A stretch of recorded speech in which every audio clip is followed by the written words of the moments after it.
नमस्कार दोस्तों, मेरा नाम है सौरभ और स्वागत है आपका मगध एजुकेशन में। अब जब जनरल इलेक्शन के लोकसभा चुनाव के 2 महीने रह गए हैं दोस्तों, सुप्रीम कोर्ट के द्वारा एक मेजर अनाउंसमेंट किया गया है इलेक्टोरल बॉन्ड स्कीम को लेकर। ये बॉन्ड 7 साल पुराना है दोस्तों और ये 7 सालों से चला रहा था, लेकिन सुप्रीम कोर्ट के द्वारा आज यानी कि थर्सडे को इस इलेक्टोरल बॉन्ड स्कीम को अनकॉन्स्टिट्यूशनल असंवैधानिक करार दिया गया है। तो आज की इस वीडियो में समझने की कोशिश करेंगे कि ये इलेक्टोरल बॉन्ड स्कीम क्या होता है, इसके माध्यम से कैसे कोई इंडिविजुअल या कोई कंपनी किसी पॉलिटिकल पार्टी को पैसे पहुंचाती थी, और आखिरकार ये जो इलेक्टोरल बॉन्ड है ये किन किन बैंकों के द्वारा इशू किया जाता है। क्या ये सिर्फ पीएसयू के द्वारा इशू किया जाता था, क्या कोई एक पर्टिकुलर बैंक के द्वारा, या फिर कोई एक प्राइवेट बैंक के द्वारा। इसमें जो पेटिशनर है जिन्होंने अर्जी दायर किया था सुप्रीम कोर्ट के अंदर इसको चैलेंज करते हुए, उनका क्या कहना था, इस पर सुप्रीम कोर्ट के जो 5 जजों की बेंच बैठाया गया था उनका क्या कहना है, और इसमें सरकार का क्या कहना है। दोस्तों, ये जो कह लीजिए कि अनाउंसमेंट किया गया है वो बीजेपी के लिए, नरेंद्र मोदी का जो पार्टी है बीजेपी, उसके लिए एक बहुत बड़ा सेटबैक लगा है दोस्तों। यहाँ पे आप जानकर चौंक जाओगे कि 2022-23 में जो इलेक्टोरल बॉन्ड स्कीम के तहत पैसे जुटाए गए थे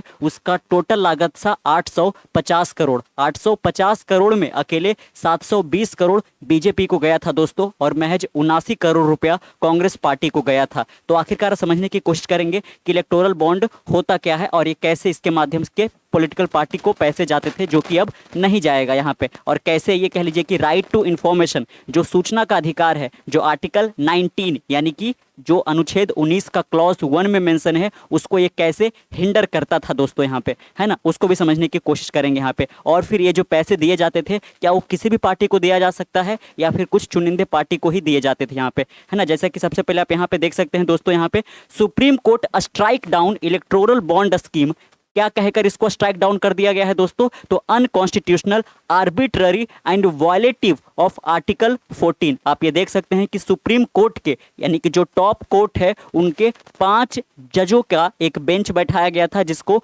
लीड किया जा रहा था सुप्रीम कोर्ट के chief justice D Y Chandrachud के द्वारा यहाँ पे, है ना। आप देख सकते हैं कि ये जो यहाँ पे बोला गया है वो किनके द्वारा था। यहाँ पे जो बेंच बैठाया गया था, जस्टिस जेबी पार्डीवाला, जस्टिस संजीव खन्ना, और यहाँ पे जिनके द्वारा हेड किया जा रहा था सुप्रीम कोर्ट के जो यहाँ पे चीफ जस्टिस है सीजेआई डी वाई चंद्रचूड़,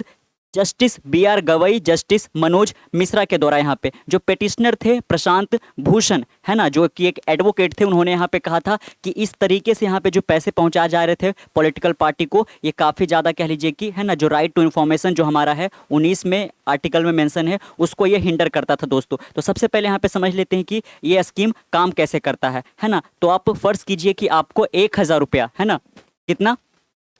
1000 रुपया आपको किसी पॉलिटिकल पार्टी को देना है दोस्तों, है ना। यहाँ पे कोई इंडिविजुअल भी हो सकता है और कोई कह लीजिए कि कंपनी भी हो सकता है। तो आप ये 1000 रुपया अगर जो किसी पॉलिटिकल अपने चुनिंदा पार्टी को यहाँ पे देना चाहते हो, जैसे कि फर्ज की लीजिए आप कांग्रेस को देना चाहते हो यहाँ पे 1000 रुपया, तो इन्होंने, सरकार ने क्या लाया था यहाँ पे 2018 में दोस्तों, इलेक्टोरल बॉन्ड स्कीम, कि आप 1000 रुपया डायरेक्टली जाके आप उस पार्टी को नहीं दोगे। सबसे पहले आप कहाँ जाओगे,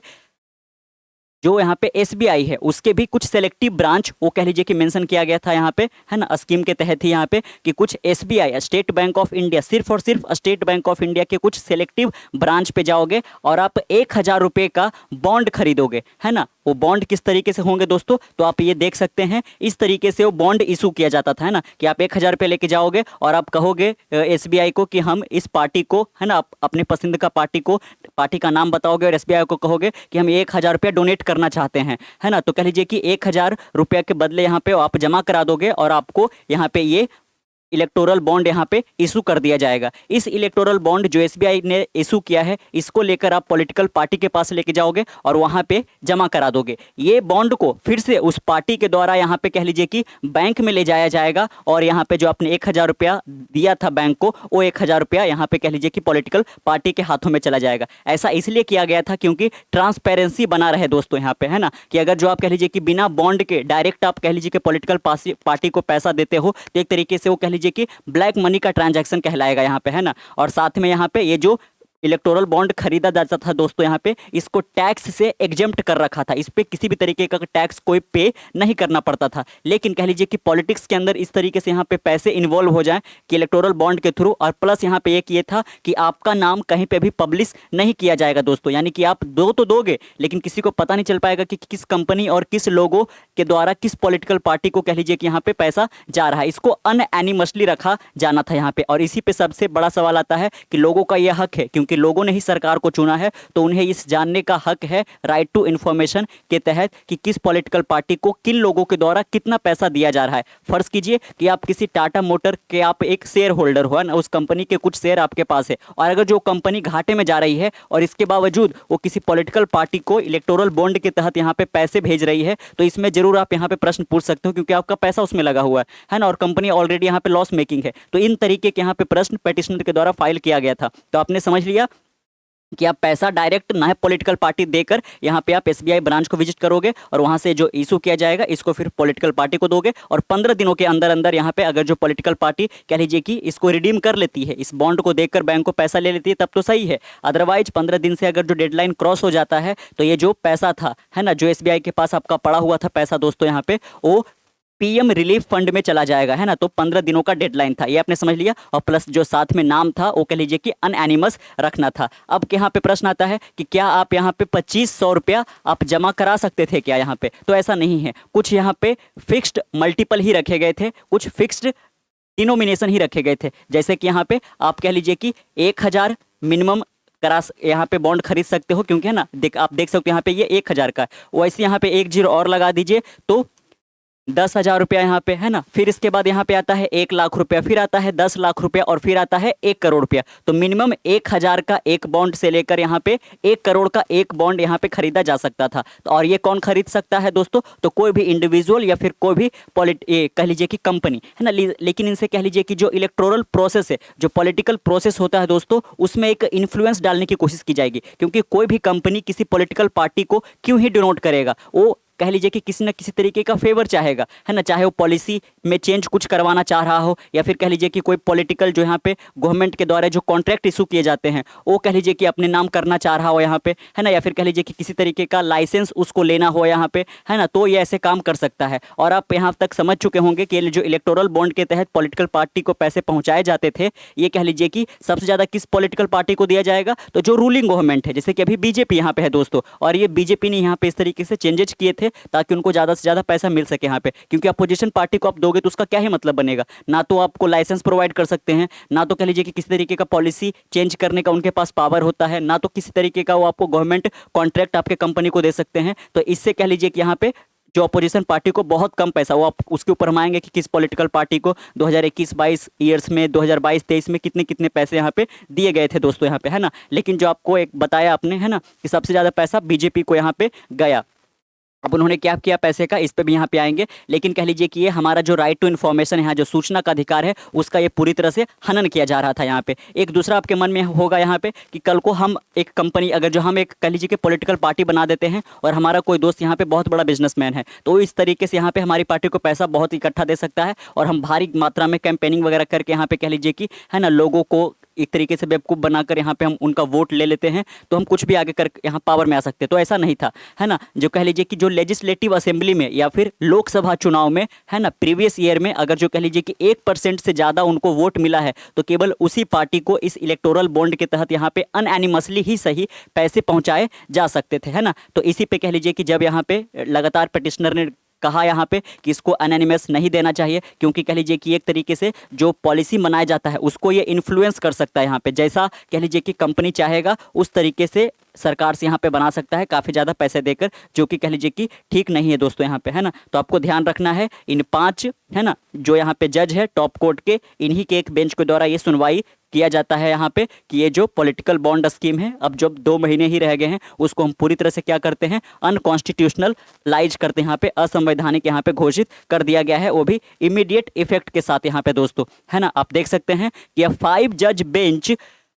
preceded by Chief Justice of India D.Y. Chandrachud also directed the issuing bank shall herewith stop the issuance of electoral bond, है ना, कह लीजिए कि विद द इमीडिएट इफेक्ट यहाँ पे कि जो स्टेट बैंक इशू कर रहा था इस तरीके के इलेक्टोरल बॉन्ड को, उसको ये बंद करना पड़ेगा यहाँ पे, है ना। कह लीजिए आप देख सकते हैं यहाँ पे कि एसबीआई को, और केवल एसबीआई ही ऐसा कर रहा था, यहाँ पे किसी और बैंक को ये अधिकार दिया नहीं गया था। तो एसबीआई अब से किसी भी तरीके का कोई इलेक्टोरल बॉन्ड इशू नहीं करेगा दोस्तों यहाँ पे, है ना। प्लस साथ में इसको ये निर्देश दिया गया है कि जितने भी डिटेल हैं, है ना, जिन लोगों ने भी इनके कह लीजिए कि इलेक्टोरल बॉन्ड खरीदे हैं, उनका जो डिटेल है दोस्तों वो 12,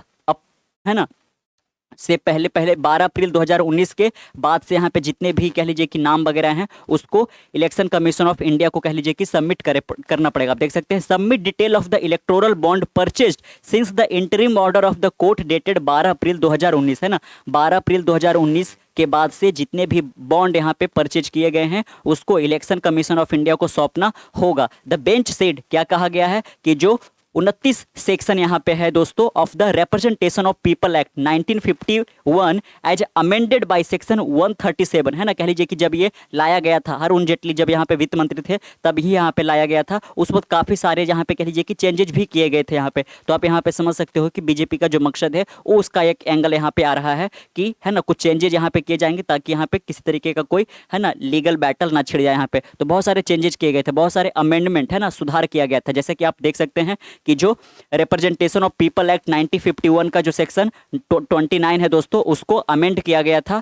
137 सेक्शन बनाकर यहाँ पे, है ना। फाइनेंशियल एक्ट 2017 का जो यहाँ पे 182वां सेक्शन यहाँ पे है ऑफ द कंपनी एक्ट उसको अमेंड किया गया, है ना, किसके द्वारा, तो 154 सेक्शन के द्वारा यहाँ पे, है ना। साथ में आप देख सकते हैं कि जो 13A सेक्शन यहाँ पे है उसको भी फाइनेंस एक्ट ऑफ 2017 के द्वारा यहाँ पे कह लीजिए कि, है ना, चेंज कर दिया जाता है। और साथ में यहाँ पे जो 19 आर्टिकल है जिसके बारे में हमने मेंशन किया कि इसी में ये निहित है कि हमें राइट टू इन्फॉर्मेशन पता होना चाहिए कि किस पॉलिटिकल पार्टी को कितने पैसे जा रहे हैं। तो इन तरीके के जितने भी यहाँ अमेंडमेंट किए गए थे, प्लस साथ में इसका जो हमारा राइट है वो पूरी तरह से हनन हो रहा था, इसलिए सुप्रीम कोर्ट ने इस चीज़ को यहाँ पे अनकॉन्स्टिट्यूशनल यहाँ पे दोस्तों, है ना, घोषित कर दिया। तो आपने जाना यहाँ पे ये, ओके, हाँ, चलिए ठीक है। फिर यहाँ पे आगे देखते हैं अभी, है ना। The bench also comprising justice Sanjiv Khanna, B.R. Gavai, है ना, आपने जाना कि किनका किनका यहाँ पे नाम है। The deletion of the provision to section 181 of the company act permitting unlimited corporate funding to political party is arbitrary and violative of article 14, है ना। एक तो आपने देखा यहाँ पे कि कोई भी कंपनी, कोई भी लोग यहाँ पे पैसे दे सकती है, लेकिन उस पैसे के ऊपर कोई लिमिट ही नहीं है। भले ही एक बॉन्ड को आप 1000, 10,000, 1 लाख, 10 लाख और 1 करोड़ के में ही खरीद सकते हो, लेकिन कितने खरीद सकते हो इसका कोई लिमिट नहीं था। तो किसी पॉलिटिकल पार्टी को कितने भी पैसे पहुंचाए जा सकते थे यहाँ पे, है ना। तो ये भी एक तरीके से कह लीजिए कि यहाँ पे ठीक नहीं था दोस्तों यहाँ पे, है ना। साथ में अब चलिए जान लेते हैं कि किस पार्टी को कितने पैसे यहाँ पे पहुंचाए गए थे, है ना। How much donation did each political party receive through electoral bond according to the annual audited report submitted to the electoral commission, the ruling BJP got nearly 1300 crore through electoral bond in the financial year 2022 से 23, है ना। 2022 से 23 आप देख सकते हैं कि 1300 करोड़ रुपया केवल बीजेपी को गया है इलेक्टोरल बॉन्ड के तहत दोस्तों। The total contribution in the financial year 2022-23 stood at 2120 crore रुपए यहाँ पे कह लीजिए कि टोटल कंट्रीब्यूशन इलेक्टोरल बॉन्ड के तहत गए हैं। उसमें से आपने देखा कि 1300 करोड़ के लिए बीजेपी को गया है यहाँ पे, out of which 61% came from electoral bond, है ना। आप देख सकते हैं कि बीजेपी को, है ना, टोटल जितना भी कंट्रीब्यूशन हुआ है उसका 61% अकेले एक पार्टी को गया है, जबकि हमारे देश में मल्टीपल पार्टी का सिस्टम यहाँ पे है दोस्तों, है ना। अमेरिका की तरह केवल रिपब्लिकन और डेमोक्रेटिक नहीं है। The BJP total contribution in physical year 2021 से 2022 की बात करें तो 1775 करोड़ था यहाँ पे दोस्तों। The saffron party total income in 2022-23, saffron मतलब कि बीजेपी को बोला जा रहा है, stood at 2360 crore up from, है ना, 1917 करोड़ इन फाइनेंशियल 2021 से 22। 2021-22 में जितने पहुंचाए गए थे उससे 1917 करोड़ ज्यादा पहुंचाया गया 22-23 में दोस्तों। तो लगातार यहाँ पे कह लीजिए कि जो कंट्रीब्यूशन बीजेपी को जा रहा था वो लगातार यहाँ पे बढ़ता ही जा रहा था दोस्तों, है ना। आप देख सकते हैं, आप ये भी देख सकते हैं कि वो पैसा, है ना, कहाँ पे खर्च किया वगैरह, ये भी आप यहाँ पे अगर जो आपको हम बता दें तो देख सकते हैं द रूलिंग पार्टी यानी कि बीजेपी पार्टी ऑल्सो अर्नड इतना crore from interest in the last financial year, है ना, कि उनको जितना पहुंचाया गया डायरेक्टली वो तो था ही, उस पैसे पे 237 करोड़ का जो ब्याज बना वो भी उनके पास गया। मोर देन 135 करोड़ अर्नड इन 2021-22, है ना। तो कह लीजिए कि 2022-23 में जो इंटरेस्ट से उन्होंने कमाया 237 करोड़, जितना पैसे उनके नाम यहाँ पे इलेक्टोरल बॉन्ड खरीदे गए थे, और 2021-22 की बात करें तो 135 crore. According to the data submitted to the poll panel, BJP spend कितना खर्च किया गया, तो 78 करोड़ रुपया जो एयरक्राफ्ट है उसको यूज करने के लिए, यानी कि बीजेपी के जो नेता वगैरह यहाँ पे हैं वो जो एयरक्राफ्ट का यूज करते हैं, है ना, इसी पैसे से उन्होंने खर्च किया 79 करोड़ रुपया, और साथ में एयरक्राफ्ट ले लीजिए और हेलीकॉप्टर ले लीजिए, है ना, which is down from 117 crore in 2021-22। भले ही 22-23 में यहाँ पे कम पैसों का उन्होंने खर्च किया एयरक्राफ्ट और हेलीकॉप्टर पे, लेकिन 21-22 में आप देख सकते हैं कि ये कीमत 117 करोड़ था दोस्तों यहाँ पे, है ना। तो आपने ये जाना कि वो पार्टी कितना कितना पैसा किस पे खर्च करेगा। जब हम कांग्रेस की बात करें तो आप देख सकते हैं, है ना, कि महज 171 करोड़ इन्होंने कमाया यहाँ पे, है ना, जो कि 2021-22 के मुकाबले में 236 करोड़ यहाँ पे कम ही रहा था दोस्तों। तो साल दर साल यहाँ पे कांग्रेस को जो फंडिंग जा रहा था वो कमता जा रहा था यहाँ पे, क्योंकि क्यों ही कोई कंपनी या कह लीजिए कि यहाँ पे इंडिविजुअल रूलिंग पार्टी को ना दे और अपोजिशन पार्टी को दे। समाजवादी पार्टी, है ना, जिसके लीडर यहाँ पे अखिलेश सिंह यादव है, उनको आप देख सकते हो महज सिर्फ 3.5 करोड़ भी नहीं, 3 करोड़ 20 लाख रुपया केवल इलेक्टोरल बॉन्ड के तहत 2021-22 में गया। अगर 2022-23 में हम यहाँ पे देखें दोस्तों, the recognised state party received no contribution from this bond. 2022-2023 में तो इनको एक भी रुपया इलेक्टोरल बॉन्ड के थ्रू यहाँ पे कह लीजिए कि बिल्कुल नहीं गया। तेलुगु देशम पार्टी की अगर जो हम बात करें दोस्तों यहाँ पे, है ना, ऑल्सो रिकॉग्नाइज स्टेट पार्टी, है ना, क्योंकि हमने आपको बताया कि उसी पार्टी को इस बॉन्ड के तहत दिया जा सकता है जो कि स्टेट के अंदर रिकॉग्नाइज किया जाता हो, यानी कि लेजिस्लेटिव असेंबली में उनको 1% वोट मिला हो।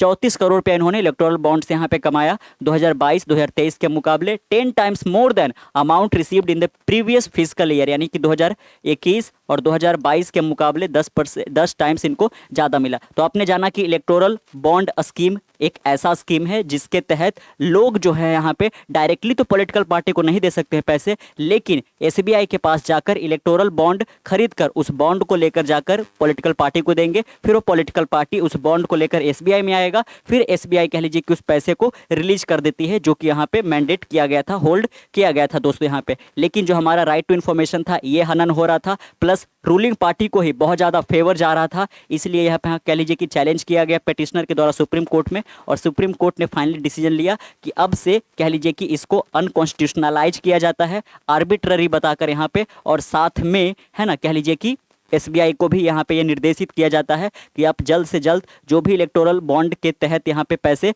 है ना, जो अपने पॉलिटिकल पार्टी को दिए हैं वो टोटल का जो डिटेल है आप कह लीजिए कि यहाँ पे जाहिर कीजिए, और साथ में आप अब से कोई भी यहाँ पे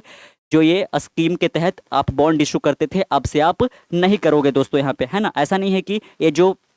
कंपनी का नाम है कि किसने कितना दिया, है ना, इन कंपनी का लिस्ट नहीं है, लेकिन आप जाओगे वेबसाइट यहाँ पे जहाँ पे कंट्रीब्यूशन का पूरा डिटेल रखा जाता है, वहाँ पे आप देखोगे कि बहुत सारे कंपनी का नाम है यहाँ पे है, लगभग, है ना, 7 लाख की तरह एक कंपनी यहाँ पे। तो उतनी सारी कंपनी के अंदर कौन एक करके डिटेल में जाएगा कि कितने पैसे किसको दिए गए वगैरह, इसीलिए कह लीजिए कि एक तरीके से ये अनएनिमस था, यहाँ पे छुपाया जा रहा था, तो इसको जो कि यहाँ पे जाहिर होना चाहिए, क्योंकि लास्ट में यहाँ पे जो डेमोक्रेसी है पूरी तरह से यहाँ पे जनता पे रिलाई करता है, तो जनता का भी पूरा यहाँ पे हक है कि वो सारे इन्फॉर्मेशन अपने पॉलिटिकल पार्टी से या फिर जो भी रूलिंग पार्टी में है या फिर अपोजिशन पार्टी में है उनसे ले यहाँ पे, और इसके लिए उन्होंने लीगल चैलेंज किया और उन्हीं के फेवर में यहाँ पे ये सुनाया गया यहाँ पे, है ना। तो आपको क्या लगता है यहाँ पे कि इससे कितना बड़ा इंपैक्ट आने वाला है बीजेपी के ऊपर या फिर अपोजिशन पार्टी के ऊपर, नीचे कमेंट बॉक्स में हमें बताइएगा। मिलते हैं कल एक नए वीडियो के साथ, तब तक के लिए keep learning keep growing. This is Saurabh signing off, see you next one, bye bye.